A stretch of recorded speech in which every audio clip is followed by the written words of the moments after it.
Ang Ginoo aduna usab siya timailhan nga ipakita bisan sa labing ordinaryong kasinatian sa atong kinabuhi.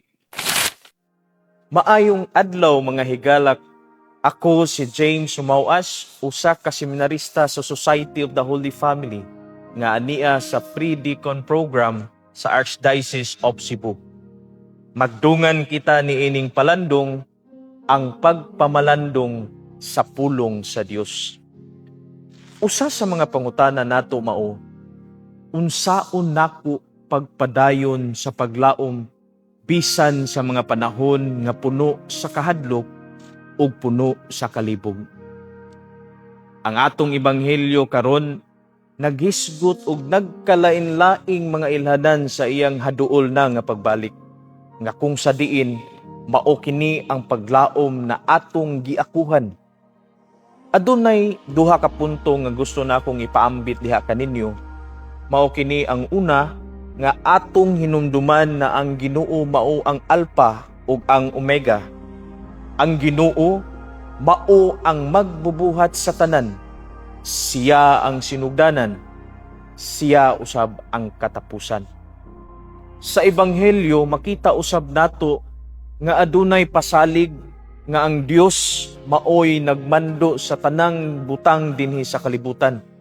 Ug maayo nga ato kining huptan ug tuuhan nga kamatuoran tungod kay nasayod kita na kinahanglan musalig kita kanunay sa katakos sa gahom sa Ginoong Dios.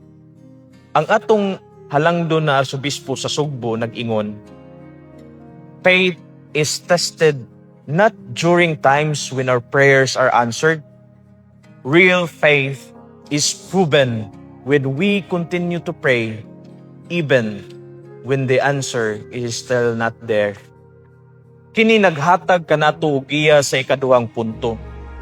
Ang ikaduhang punto nga maayong masayran nato nga ang Ginoo aduna usab siya timailhan nga ipakita bisan sa labing ordinaryong kasinatian sa atong kinabuhi. Ang atoa lang nga makahibalo kita pag-ila ug pagpasalamat sa grasya nga iyang gihatag dinhi kanato. Ilabi na sa grasya sa pagtabang sa uban. Simpati, paghatag ug paglaom sa uban.